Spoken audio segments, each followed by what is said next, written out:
Well, the Leafs don't play for, what is it, like 7 or 8 days.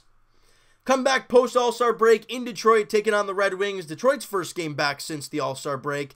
And the Leafs lose 3-2 in overtime. You got to try and take positives at a game like this. For one, it's your first game post-All-Star break, and you've just implemented a new player. And not just a third-line defensive pairing who may get a little bit of penalty kill time. No. Jake Muzzin, right there with Morgan Rielly in that first pairing, you know, he's going to give it a little bit of power play time. He's going to get some penalty kill time. So, you know, you can't expect this guy to jump in there right away and pass like flying colors. Because it's mid-season. It's not easy to come over like this. And then that's why the Leafs management made this trade early enough to give him the time to sink in with the team, get Rielly gelling with him, get Muzzin gelling with everybody else. You know, it's going to take time. Now, am I upset the Leafs won? The Leafs lost? Yeah.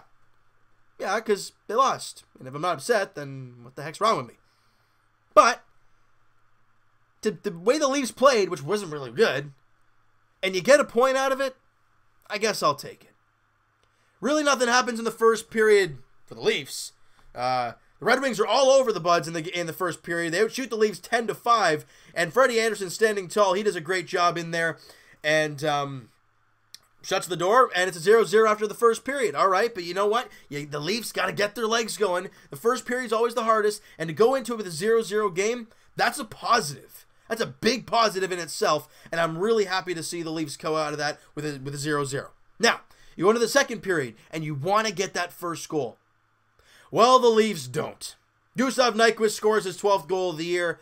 Andreas Athanasiou grabs the assist on the play, and the Red Wings take the 1-0 lead. But it's not even halfway through the second period. It's not even halfway through the game. There's lots of time to play. Under 2 minutes to go in the second period, Patrick Marleau, battling down low in the zone, centers it to Austin Matthews, and he buries it. And that is gorgeous to see, because before that Washington game, before the break, Matthews scored like 1 goal in the past like month, and it was rough to watch. And to watch him score, I know it's very far apart, but to watch him score in back-to-back games, it's nice to see. Matthews with his 22nd goal of the year, and the Leafs tie it up late in the second period, and you go into the third feeling good because you're still tied. I don't know how this is happening.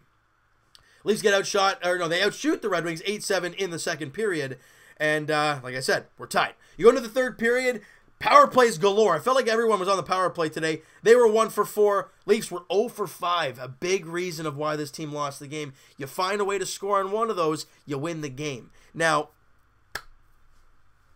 you don't, so you can't really go off of that. Dylan Larkin scores on the power play with under 7 minutes to play, and the reason this one hurts so much is because the Leafs had countless opportunities to get the puck out of the zone. Reason being, you won the face-off, for one. You know, Ron Hainsey fires it around the boards, they keep it in, and a couple plays later, Thomas Vanek gets absolutely robbed by Frederik Andersen in front of the net. Next face-off, Zach Hyman against Dylan Larkin, former Michigan Wolverine teammates.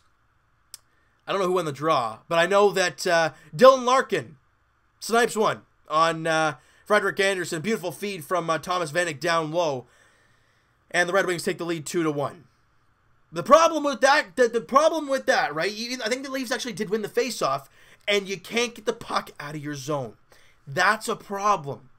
Hyman had a couple chances. One, I think he fanned on it. The next one, he hit Zach Hyman in the back, and then they keep it in, and not long after that, it's in the back of your net, and that one hurts because you clear the puck, and they have to regroup, and that whole play doesn't happen.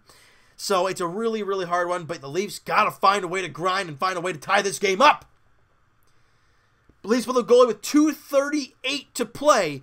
Leafs win the faceoff big when you have an empty net, and they get it back to the point. Rielly to Gardner, Rielly to Gardner, Rielly to Gardner. And I felt like I'm going like this the entire time here.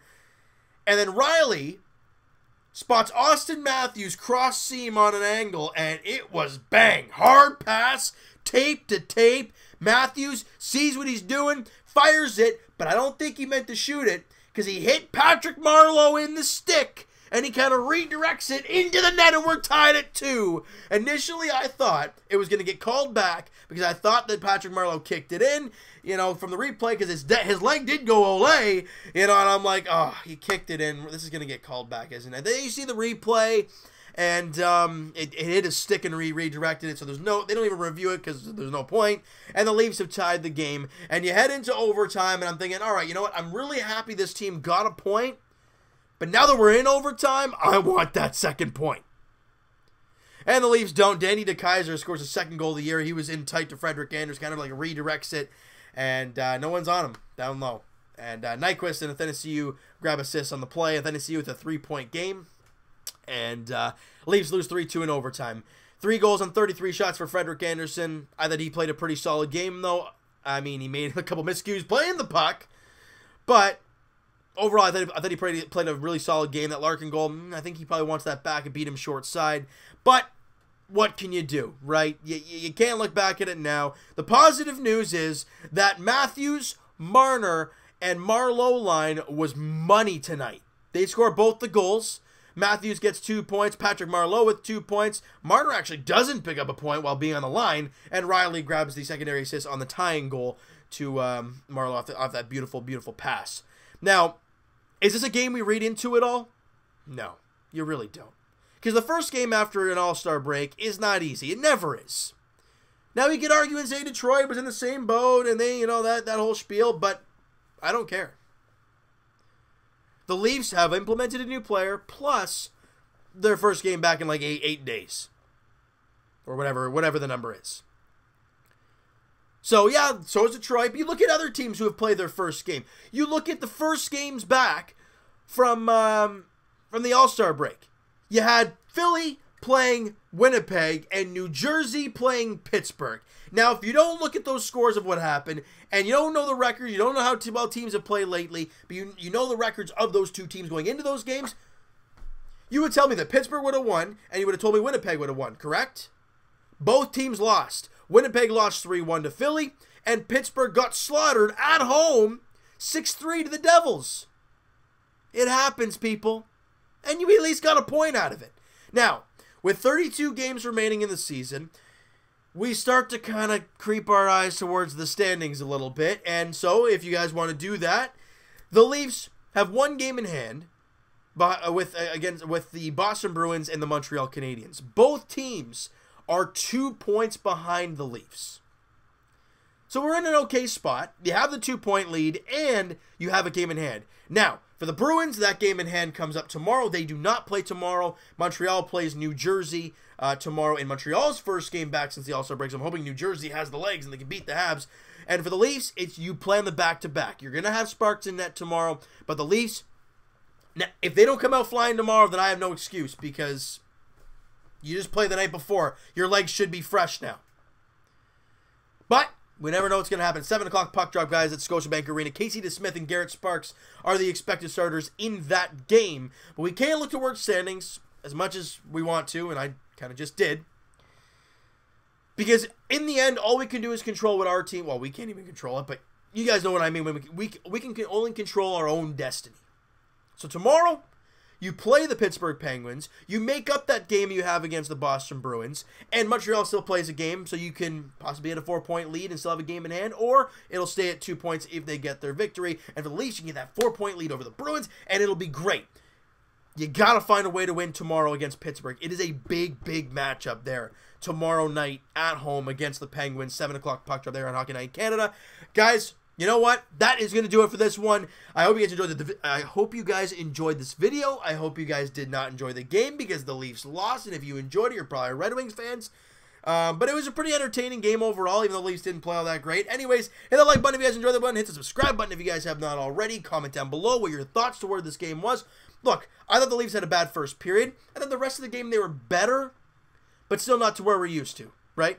And that'll take time, and I think tomorrow will be that time where we want to see that action. Now, I want to hear you guys towards this game. Are you okay with the point? Are you really angry about not getting 2? I want to hear your guys' thoughts towards this game and this team overall.